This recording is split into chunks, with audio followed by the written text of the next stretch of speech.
যে এজনো কৃষ্ণৰ নাম নোলোৱা এই পৃথিৱীত মানুহ নাই। আৰু তাৰ পিছত ক'লে যে নিশ্বাসৰ প্ৰথম নিশ্বাসতে বেদ সমস্ত বাঢ়ি গৈছে।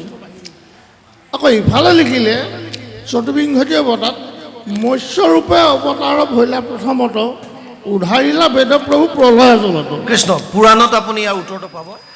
কিহৰ কাৰণে এতিয়া হৰিকে বিষ্ণুকে স্মৰণ কৰিব? বিষ্ণুৰ চৰণ স্মৰণত পৰে পুৰুষৰ লাভ নাই, যিমান শকতি হৰি সুমৰক মনুষ্য জন্মে সদায়। কিয় কৰিব? তেওঁ প্ৰহ্লাদে কৈছে সমস্তৰে প্ৰিয় হৃদয় আত্মা জগতৰে পিতা মাতা হেন জানি আন বিষয় এৰিয়া হৃদয়ে হৰিক চিন্তা। সমস্তৰে প্ৰিয় কেনেকে? বিভিন্ন ধৰ্ম সম্প্ৰদায় আছে। মুছলমানসকলৰ কাৰণে প্ৰিয় কৃষ্ণ হ'ব জানো? খ্ৰীষ্টিয়ানসকলৰ কাৰণে হ'ব জানো?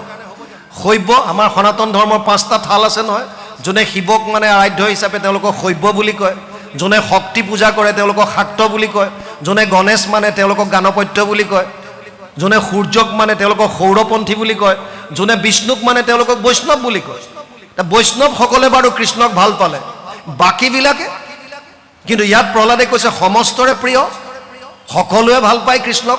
এইটো সঁচা জানো? ভাগৱতে মিছা ক'লে নেকি? নহয়, তত্ত্বটো বুজক। কৃষ্ণ কোন সেইটো বুজক। বৰ্তমান পৃথিৱীত 800 কোটিৰ ওপৰত মানুহ আছে, more than 800 crore। কাৰো লগত কাৰো মিল নাই। আমাৰ চবৰে যিটো শাৰীৰিক অৱয়ব গঠন চব বেলেগ বেলেগ, সেইকাৰণে আমি চিনি পাওঁ এইজন অমুক, এগৰাকী অমুক, এওঁ অমুক, এওঁ অমুক, চব চিনি পাওঁ। বহুতে ভাৱৰীয়াত নতুনকৈ বিয়া কৰোৱা ল'ৰাবিলাকে যেতিয়া ভাও লয়, এতিয়া ভাওনাত ওলায়ে নিজৰ মানুহগৰাকীক চাই থাকে কোনফালে বহিছে, দেখা পাই গ'লে তেতিয়াহে মোচনটো আহে। হাজাৰগৰাকী মানুহৰ মাজতো চিনি পাই যায় মোৰ পত্নী সেইগৰাকী। কিয় চিনি পায়? কাৰণ শাৰীৰিক গঠন প্ৰণালী বেলেগ। আনকি আমাৰ ফিংগাৰ প্ৰিণ্টছো নিমিলে, আঙুলিৰ ছাপ কাৰো লগত নিমিলে।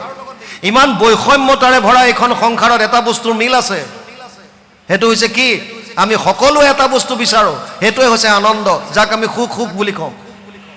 পৃথিৱীত এনেকুৱা কোনো মানুহ নাই যোনে আনন্দ নিবিচাৰে। মানুহ বাদ দিয়ক, কোনো প্ৰাণী নাই, জীৱ নাই যাক আনন্দ নালাগে। চবেই আনন্দ বিচাৰিছে। আপুনি মুছলমানক সোধক আনন্দ লাগে, খ্ৰীষ্টিয়ানক সোধক আনন্দ লাগে, জৈনিজিম, বুদ্ধিজিম, যাকে নোসোধক, আস্তিকক সোধক, নাস্তিকক সোধক, ভিক্ষাৰীজনক সোধক, ৰজাক সোধক, পুলিচক সোধক, চোৰক সোধক, আৰ্মিক সোধক, এক্সট্ৰিমিষ্টক সোধক, যাকে নোসোধে কিয় চবেই এটা স্বৰত ক'ব যে আমাক আনন্দ লাগে, বিচাৰিছোঁ। কিয় আনন্দ কিয় বিচাৰোঁ? চবেই কিয় বিচাৰিছে? কাৰণ আমি পৰম আনন্দৰ অংশ, মূলত যাব বিচাৰিছোঁ। পৰম আনন্দ কোন? ভগৱান কৃষ্ণই গীতাত পোল খুলিছে, মামে বংশ জীৱলোকে জীৱভূত সনাতন। ৫ম অধ্যায় ৭ নম্বৰ শ্লোক গীতা। হে অৰ্জুন, যিমান জীৱ আছে চব মোৰ অংশ। আৰু ভগৱান কোন? তৈত্তৰীয় উপনিষদত কৈছে ৰসো বৈশঃ, সেইজন আনন্দ স্বৰূপ। কৃষ্ণ শব্দৰ অৰ্থ লিখিছে মহাভাৰতৰ উদ্যোগত লিখিছে, কৃষি ভূবাচক শব্দ ন চ নিবৃত্তি বাচক দ্বৈৰ একাত পৰম ব্ৰহ্ম কৃষ্ণ ইতি অভিধীয়তে। আৰু ইয়াৰ অনুবাদ মহাপুৰুষ মাধৱদেৱে ঘোষাত কৰিছে। কৃষ্ণ শব্দৰ অন্যয় কৃষ হেন শব্দ ইটো পৃথিৱী বাচক ভৈলা ন আনন্দত প্ৰৱৰ্তয়, দুইৰো এক পদ মিলি পৰম ব্ৰহ্ম ৰূপ কৃষ্ণ নাম আনন্দক মাত্ৰ কয়। তাৰ মানে কৃষ্ণ মানে কি? আনন্দ। সেইকাৰণে আমি গাওঁ সহজানন্দ, স্বৰূপানন্দ, হৃদয়ানন্দ, পৰমানন্দ। কৃষ্ণৰ নামত সেইকাৰণে সচিদানন্দ, চিদানন্দ, সদানন্দ, দয়ানন্দ, নিত্যানন্দ, আনন্দ স্বৰূপ। কৃষ্ণ মানে আনন্দ। এতিয়া আপোনালোকে ভাবক, প্ৰত্যেকটো সম্প্ৰদায়, প্ৰত্যেকটো প্ৰাণীয়ে আনন্দ বিচাৰিছে। আনন্দ মানে কোন? কৃষ্ণ। আমি কোৱা নাই, শাস্ত্ৰত কৈছে, বেদত কৈছে, মহাভাৰতত কৈছে, ভগৱান কৃষ্ণই নিজ মুখে গীতাত কৈছে। গতিকে যদি তেওঁ আনন্দ হয়, তাৰমানে আমি সকলোৱে আল্টিমেটলি সেই আনন্দকে বিচাৰিছোঁ। আৰু সেই আনন্দই হৈছে কৃষ্ণ। সেইকাৰণে অৰ্জুনক গীতাৰ শেষত ক'লে, এই অৰ্জুন, তই যে এইবিলাক বেলেগ বেলেগ প্ৰশ্ন কৰি আছ, অমুক কৰিম তমুক কৰিম, এইটো ধৰ্ম সেইটো ধৰ্ম, এইবিলাক চব বাদ দে। সৰ্বধৰ্মান পৰিত্যাজ্য মাম একম শৰণম ব্ৰজ, অহম তো সৰ্ব পাপেভ্যো মোক্ষয়িষ্যামি মা শুচ। ৮ অধ্যায় ৬৬ নম্বৰ শ্লোক গীতা। সৰ্বধৰ্ম এৰি এক শৰণ সাক্ষাৎ, সুদৃঢ় বিশ্বাসে সখী লৈ কোৱা মাত, নকৰিবা ভয় হেৰা কৰোঁ অংগীকাৰ সমস্ত পাপত মই কৰিব নিস্তাৰ গীতা শেষ কৰি থৈ দিলে চব বাদ দে মোৰ ওচৰত আহ আৰু ইয়াতো প্ৰহ্লাদে চব বাদ দি পেলাই কি ক'লে বিষ্ণুৰ চৰণ স্মৰণ কৰা কিয় কাৰণ তেওঁ সমস্তৰে প্ৰিয় আৰু হৃদয় আত্মা অহম আত্মা গুদাকেশ সৰ্বভূতাশ্ৰয় স্থিত অমাদিত্য মধ্যম চ ভূতানামন্ত এবচ দশম অধ্যায় 20 নম্বৰ শ্লোকত ক'লে হে অৰ্জুন মই সমস্তৰে আত্মা সকলোৰে হৃদয়ত আছো গতিকে সেইজন ঈশ্বৰক আমি সেৱা কৰিব লাগে সেইজনৰ ওচৰত শৰণ হ'ব লাগে সেইকাৰণে ইয়াত ক'লে বৰ সুন্দৰভাৱে সমস্তৰে প্ৰিয় হৃদয় আত্মা জগতৰে পিতা মাতা গীতাত কৈছে অহম পিতা অহমস্য জগতো মাতা ধাতা পিতামহ বেদ্যম পবিত্ৰ ওংকাৰ ঋক সাম যজুৰেবচ নৱম অধ্যায় 17 নম্বৰ শ্লোক গীতা হে অৰ্জুন মই সমস্তৰে পিতা মই মাতা মই পিতামহ মই বেদৰ ওংকাৰ প্ৰণৱ ঋগ্বেদ সামবেদ যজুৰ্বেদ জ্ঞান মই মত্ত পৰতৰম নান্যত কিঞ্চিদস্তি ধনঞ্জয় মই সৰ্বমিদম প্ৰতম সূত্ৰে মণিগণা এব সপ্তম অধ্যায় 7 নম্বৰ শ্লোক গীতা হে অৰ্জুন মোতকে শ্ৰেষ্ঠ কোনো নাই যেনেকৈ এধাৰী মালাত সূতাডালত মণিবিলাক গাঁঠি থোৱা থাকে এই মণিবিলাক ধাৰণ কোনে কৰি ৰাখে সূতাডাল আধাৰ শক্তিটো সূতা ফুলৰ মালা এডালত ফুলখিনি কোনে ধাৰণ কৰি ৰাখে সূতাডালে ভগৱানে কৈছে যেনেকৈ এধাৰী মালাত সূতাডালে যেনেকৈ ধাৰণ কৰি আছে ঠিক তেনেকৈ এই সমস্ত জীৱ জগত মোৰ লগত গাঁঠ খাই আছে মই ধাৰণ কৰি আছো সেইকাৰণে শৰণৰ উপযুক্ত স্থান প্ৰহ্লাদে ইয়াত দেখুৱাই দিছে আৰু কৈছে সমস্তৰে প্ৰিয় হৃদয় আত্মা জগতৰে পিতা মাতা হেন জানি আন বিষয় এৰিয়া হৃদয়ে হৰিক চিন্তা তাৰ পাছত কৈছে বুলিবা ভাগ্যৰ উদ্যম এৰিবে কি কাৰ্যত লাগে আকৌ ইহাৰ উত্তৰ শুনা নিৰন্তৰ দৈত্য শিশু মোৰ বাক ভাগ্যৰ উদ্যম এৰিবে ভাগ্য কাক কয় প্ৰাৰব্ধ আপুনি যিটো লৈ আহিছে সেইটো আপুনি পাবই পাঁচটা বস্তু মাতৃ গৰ্ভত থাকোতে সন্তানে পাই যায় আয়ু কৰ্মম চ বিত্তম চ বিদ্যা নিধনম এবচ পঞ্চৈতস্য সৃজন্তে গৰ্ভস্থস্য দেহিনাম পাঁচটা বস্তু আগতে ফাইনেল হয় কি আয়ুষ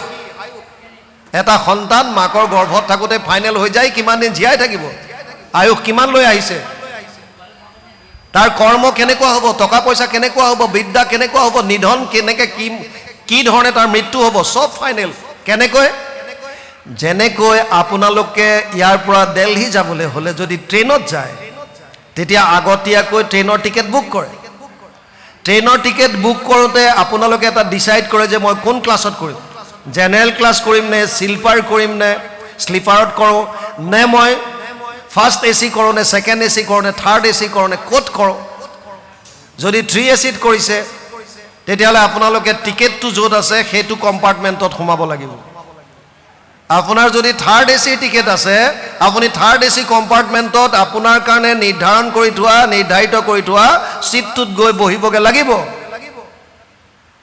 আৰু সেইটো ফেচিলিটি আপুনি পাব যিটো টিকেট আপুনি লৈছে আৰু যলৈকে টিকেটটো কাটিছে তালৈকে আপুনি যাব লাগিব সেইখন জেগা পোৱাৰ লগে লগে আপুনি নামি যাব লাগিব আপুনি যদি ভাবে নাই মোৰ এয়া সব কম্পাৰ্টমেণ্টৰ বাকী কিজনৰ লগত বন্ধুত্ব গঢ়ি উঠিছে আমি এটা পৰিয়ালৰ নিচিনা হৈ গ'লো আমি তেওঁলোক যলৈকে যায় তালৈকে যাম নহ'ব আপোনাৰ টিকেট য'লে আছে আপুনি তাত নামিব তেওঁলোকৰ য'লে টিকেট আছে তাত নামিব আৰু সেই যোনটো ষ্টেচনৰ কাৰণে টিকেট কাটিছে সেইটোৱে আপোনাৰ লাষ্ট ষ্টেচন সেইটোৱে মৃত্যু আমাৰ যাৰ যেতিয়া মৃত্যু আহে তাত নামিবই লাগিব বুজি পালেনে সেইকাৰণে সেইটোক লৈ চিন্তা কৰি কি লাভ এজনী ছোৱালীয়ে বিয়া দিয়াৰ পাছত মাকৰ ঘৰলৈ আহিছে আৰু তেতিয়া নদীৰ ঘাটৰ পৰা পানী আনে নদীৰ ঘাটটোলৈ গৈছে লগৰ ছোৱালী কিজনীৰ লগত আৰু নদীৰ ঘাটটো দেখা পোৱাৰ লগে লগে হুৰা হুৰাই চিঞৰি কান্দিছে লগৰ কিজনী অবাক তাৰপিছত ভাবিছে এই চাগে আগৰ কথাবিলাক মনত পৰিছে সেইকাৰণে অতীতক ৰোমন্থন কৰি কান্দিছে নদীৰ ঘাটৰ পৰা আগতে একেলগে পানী নিবলৈ যাওঁ আৰু তাইক সুধিলে ঐ তই ইমানকৈ কিয় কান্দিছ তোৰ আগৰ কথা মনত পৰিছে ন কৈছে নহয় কিয় তেতিয়া কি সুন্দৰ কথা কৈছে চাওক কৈছে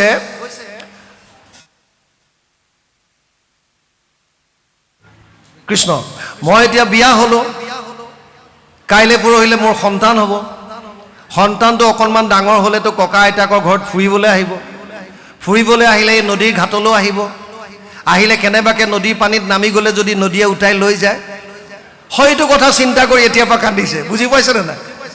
হে, আমাৰ বহুতৰ তেনেকুৱা। চোৱাবলৈ গৈছে, চোৱাওঁতে কৈ দিলে কোনোবাই যে 10 বছৰৰ পিছত আপোনাৰ আটাইতকৈ প্ৰিয় মানুহজন এৰি থৈ গুচি যাব। আমাৰ বহুতে বেলেগক কিবা কিবি গৈ পেলাই চোৱাই বা কিবা কৰে, আৰু তেওঁলোকে যদি কৈ দিয়ে যে 10 বছৰৰ পিছত আপোনাৰ আটাইতকৈ মৰমৰ বস্তু বা ব্যক্তিটো আপুনি হেৰুৱাব, 10 বছৰৰ পাছত কি হ'ব সেইটো কথা চিন্তা কৰি আপুনি এতিয়াৰ পৰা কন্দা আৰম্ভ কৰিছে, দুখ কৰা আৰম্ভ কৰিছে। 10 বছৰৰ পাছত যিটো হ'বলগীয়া আছে সেইটোতো পিছত হ'ব, তাৰ আগতে আপোনাৰ গতি লাগি যাব। বুজি পাইছে না? সেইকাৰণে কৈছে ভাগ্যত কি আছে এইবিলাক বাদ দিয়া, 10 বছৰৰ পাছত কি ঘটনা হ'ব এইটো তেতিয়া দেখা যাব, এতিয়াৰ পৰা চিন্তা কৰি কি লাভ আছে? হে, সেইকাৰণে ইয়াত বৰ সুন্দৰভাৱে বহুত তাত্ত্বিক কথা লিখা আছে ইয়াত। সেইকাৰণে কৈছে বুলিবা ভাগ্যৰ উদ্যম এৰিবে কি কাৰ্যে লাগে ইয়াক। আৰু তাৰ পাছত কৈছে পশু শৰীৰতো ইন্দ্ৰিয়ৰ সুখ সমস্ত দেহত পাৱে, পূৰ্বৰ অদৃষ্টে যত্ন নকৰিবে আপুনি আঁখি মিলাৱে। ইন্দ্ৰিয়ৰ সুখবিলাকতো আমি আগতেও ভোগ কৰি আহিছোঁ। স্বৰ্গত ইন্দ্ৰই অমৃত ভোগ কৰি যিটো তৃপ্তি লাভ কৰে, মৰ্ত্যত গাহৰি এটাই বিষ্ঠা ভোগ কৰি একেই তৃপ্তি লাভ কৰে। গাহৰিৰ সোৱাদটো ক'ত আছে? বিষ্ঠাত। আপুনি গোবৰুৱা এটাক এপাহ গোলাপ ফুলৰ ওচৰত যদি আপুনি থৈ দিয়ে আৰু কাষত যদি অকণমান গোবৰ থয়, আপুনি প্ৰমাণ চাব ই অলপ পাছত গোবৰুৱাটোৱে গোলাপ ফুল পাহৰ পৰা লাহে লাহে আঁতৰি যাব। ক'লে? সেই গোবৰকণলৈ যাব। কিয়? তাৰ সুখটো তাত আছে। ই গোবৰত থাকি যিটো আনন্দ পাইছে, ইন্দ্ৰই স্বৰ্গত থাকি যিটো আনন্দ পাইছে অমৃত পান কৰি, ইয়াত ডিফাৰেঞ্চ একো নাই, ইন্দ্ৰিয়ৰ চব একেই। ৰম্ভা মেনকাৰ লগত নৃত্য কৰি যিটো আনন্দ পাইছে, গাহৰিটোৱে গাহৰিজনীৰ লগত একেলগে থাকি একেই তৃপ্তি লাভ কৰি আছে। গতিকে ইয়াত কৈছে পশু শৰীৰতো ইন্দ্ৰিয়ৰ সুখ সমস্ত দেহত পাৱে, পূৰ্বৰ অদৃষ্টে যত্ন নকৰিবে আপুনি আঁখি মিলাৱে। যিটো লৈ আহিছোঁ সেইটো পাম, তাৰ কাৰণে চেষ্টা কৰি লাভ নাই। আৰু সেইকাৰণে প্ৰহ্লাদে ক'লে দুখক লাগিয়া যেহেন পুৰুষে একো যত্ন নকৰয়, তথাপিতো আনি মিলাৱৈ দৈবে অন্তে দুখ নথাকয়। বৰ ডাঙৰ কথা কৈছে। কোন এনেকুৱা মানুহ আছে যোনে ভগৱানৰ ওচৰত হাত জোৰ কৰি কয় যে প্ৰভু মোক দুখ দিয়া, হে প্ৰভু কাকুতি কৰিছোঁ মোক দুখ দিয়া? কোনোবাই কয় নেকি? কুন্তীয়ে কৈছে, কেৱল কুন্তীয়ে কৃষ্ণক বিচাৰিছিল, কিন্তু আচলতে দুখ বিচৰা নাই। তাৰো লজিক আছে। কুন্তীয়ে কৈছিল হয় বিপদসন্তু ত শাশ্বত তত্র তত্র জগৎ গুরু ভবতু দর্শনম ইয়াদ স্যাদ পুন ভব দর্শনম। 1:8-25 প্ৰথম স্কন্ধ 8ম অধ্যায় 25 নম্বৰ শ্লোক। তাত কুন্তীয়ে কৈছিল হে কেশৱ মোক তুমি দুখ দিয়া, বিপদ দিয়া। কিয়? যেতিয়া যেতিয়া মোৰ জীৱনলৈ দুখ আহে তেতিয়া তেতিয়া তুমি মোৰ লগত থাকা। বুজি পাইছেনে নাই? কোনবিলাক দুখ? বিষান মহাগ্নে পুৰুষদা দৰ্শনাদ অসৎ সভায় বনবাস কৃষ্ণত মৃদে মৃদে অনেকো মহারথাস্ত্রাত দ্রৌণী অস্ত্রাত হরি অভিরক্ষিতা। 1:8-24 প্রথম স্কন্ধ 8ম অধ্যায় 24 নম্বৰ শ্লোক ভাগৱত।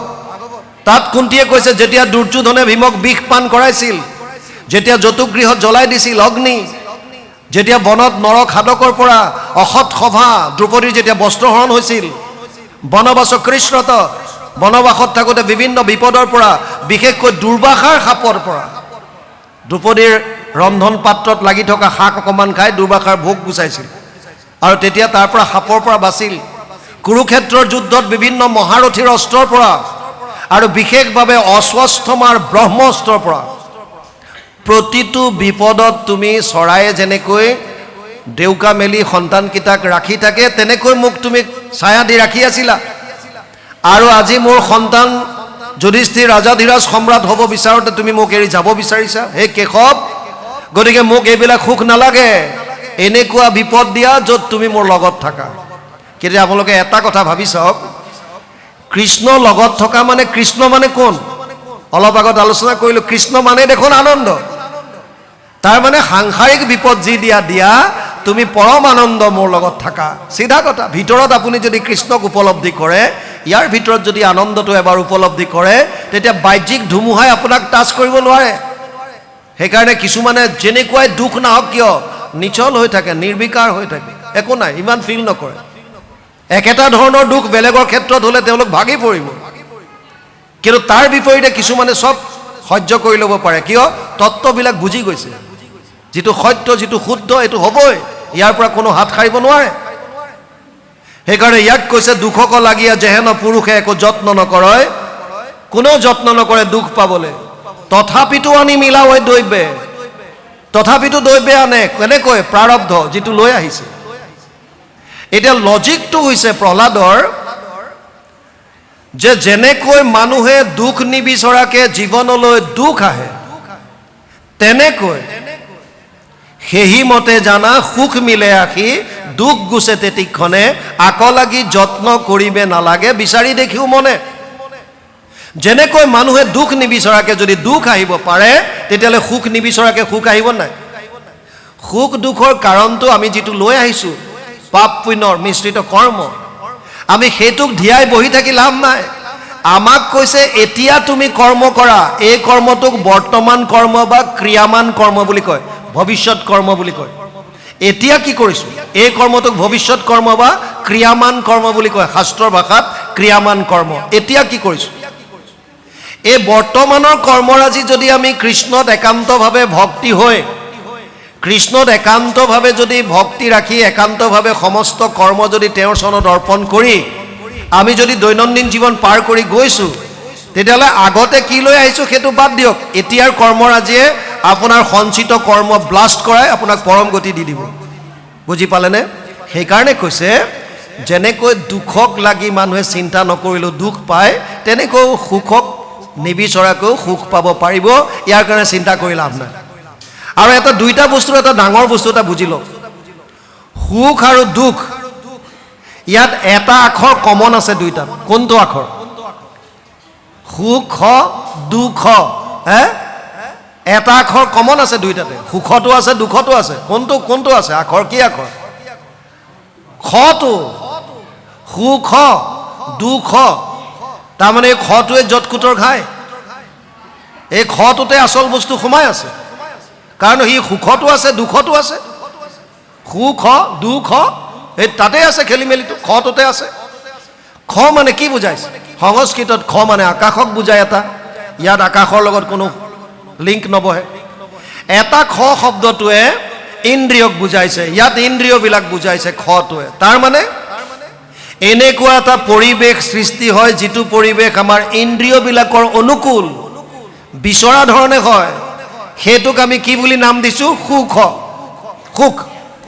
আৰু যদি সেই পৰিৱেশটো আঁতৰি যায় তেতিয়া কি হ'ব? দুখ।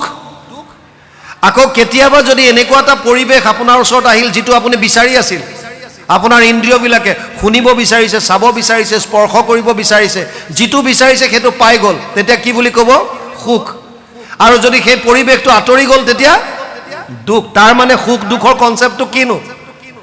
এটা আহিলে ভাল লাগে সেইটো সুখ, আঁতৰি গ'লে বেয়া লাগে সেইটো দুখ। আকৌ এটা আহিলে বেয়া লাগে সেইটো দুখ, আঁতৰি গ'লে ভাল লাগে সেইটো। থাকিল কি ইয়াত? এটা আহিলে ভাল লাগে, এটা আঁতৰি গ'লে ভাল লাগে, এটা আহিলে বেয়া লাগে, এটা আহিলে ভাল লাগে। মানে ঘটনাটো কি? সুখ দুখ চব মিছা, সুখৰ দুখৰ জানা মনে সে কাৰণ, মনৰ সংস্কাৰে আচৰে কৰ্মগণ। বুজি পালে? বাপ কিবা ক'ব নেকি? কওক। কৃষ্ণ, অপৰাধ হ'লে ক্ষমা কৰিব। হয় কৃষ্ণ। আমি প্ৰশ্ন এভাগ কৰিব বিচাৰিছোঁ, আমাৰ মনৰ কথাহে দেই। কৃষ্ণ, জগত সংঘৰি সুধি আছা নাৰায়ণ, প্ৰথম নিশ্বাসে বাজা ভৈৰৱে দগন, নহয়নে বাৰু? যেতিয়া যেতিয়া প্ৰলয়ৰ সময়ত, প্ৰলয় মানে প্ৰলয়ৰ সময়ত কেৱল জলত নাৰায়ণ, নৰৰূপী নাৰায়ণ যেতিয়া তাত থাকে, তেতিয়া পুৰাণত এই কথাটো আহিছে, যেতিয়া নিশ্বাসত বেদসমূহ, বেদ মানে কি? জ্ঞান, যেতিয়া সেই জলত নিমগ্ন হৈ যায় তেতিয়া মৎস্যৰূপে সেইখিনিক উদ্ধাৰ কৰে বুলি পেলাই বস্তুটো তাত আছে। আকৌ হয়গ্ৰীৱে এবাৰ লৈ গৈছিলে তেতিয়াও উদ্ধাৰ কৰে বুলি এবাৰ আছে। সেইকাৰণে দুটা ক্ষেত্ৰত পায়। কিয়নো কাৰণ আমাৰ যুগবিলাকতো ক্ৰমাগতভাৱে গৈ আছে, এইটো গম পাইছে নাই? এইটো এবাৰেইটো নহয়, সত্য যুগ যে এবাৰ আহিছে তেনেকুৱা নহয়, বা দ্বাপৰ যে এবাৰ আহিলে তেনেকুৱা নহয়। গতিকে এইটো ক্ৰমাগতভাৱে গৈ আছে। সেই তাত প্ৰথমতে সেইকাৰণে কৈছিল যে নিশ্বাসত বাজ হোৱা এই জ্ঞান প্ৰলয়ৰ জলত গৈ পেলাই পৰি যাওঁতে তেতিয়া সেইখিনিক উদ্ধাৰ কৰি পেলাই ব্ৰহ্মাক পুনৰ দিছিল। এই কথাটো কৈছে কৃষ্ণ। কৃষ্ণ, মই প্ৰশ্ন এটা সুধিব বিচাৰিছোঁ বাপ। আমাক ঘোষাত পাইছোঁ মই, যিটোজনে কৃষ্ণ কথা বিচাৰে সময় মনে ধৈৰ্য ধৰি ক্ষণ কথা কয়, যত তীৰ্থ স্নান দান দেৱপ্ৰীতি জাগযোগ যোগাদিৰ ফলকা পায়। তাৰপৰা আকৌ ভাগৱত তাৎপৰ্যত পাইছোঁ, মহাপাতকেও কৰি হৰিক ভজয় কৃষ্ণক একনিমিষ ভৈল পুই নিহালি সিও পবিত্ৰ পবিত্ৰ কাৰিকো কৰয় পবিত্ৰ। এতিয়া প্ৰথম কথা হ'ল কি, আমাৰ আগম শাস্ত্ৰতে থকা বা পাইসকলে হওক বা আমাৰ নিগম শাস্ত্ৰতে থকা বা পাইসকলে হওক, মোৰ বোধ হয় যে এজনো কৃষ্ণৰ নাম নোলোৱা এই পৃথিৱীত মানুহ নাই। আৰু তাৰ পিছত ক'লে যে মহাপাতকেও কৰি হৰি ভজয় কৃষ্ণক একনিমিষ, মহাপাপীজনো যদি এক নিমিষ কৰি তেওঁ পবিত্ৰকাৰীকো পবিত্ৰ কৰিব পাৰে, তেতিয়াহ'লে দিনে কি বোলে সদায় সদায় নাম লৈ বেছি পবিত্ৰ হৈনো কি লাভ আছে? এজন পাপীও যদি অকণমান ঈশ্বৰৰ গুণ গাই যদি মহাপাতক কৰি হৈ পবিত্ৰকাৰীকো পবিত্ৰ। আপোনাৰ কথাটো বুজি পালোঁ। মই ভাগৱতৰে আপোনাক উত্তৰ দিছোঁ, মই নিজৰ কমেণ্ট খুব কম দিওঁ। যমৰাজে কৈছিল ৰাম কৃষ্ণ নাম যিটো লয় একবাৰ কোটি জনমৰ পাপ ভস্ম হয় তাৰ। আপোনাৰ কথাটো সেইটোৱে, যদি কোটি জনমৰ পাপ এবাৰ যদি নাম ল'লে ভস্ম হয়, তেতিয়া সদায়নো নাম লৈ কি লাভ? বুজি পাইছে নাই? যদি এবাৰ নাম ল'লে, বাপেও সেইটোৱে কৈ আছে, যদি এবাৰ নাম ল'লে যদি আমাৰ কোটি কোটি জনমৰ পাপ ভস্ম হয়, তেতিয়ানো সদায় নাম ল'বলৈ কিয় কৈছে? পাতে কৰ বাসনাৰ ক্ষয়ৰ নিমিত্তে সততে নামক সুমৰিবে লাগে নিতে। ইয়াৰ উত্তৰ ভাগৱতত আছে, ষষ্ঠ স্কন্ধ অজামিল উপাখ্যান।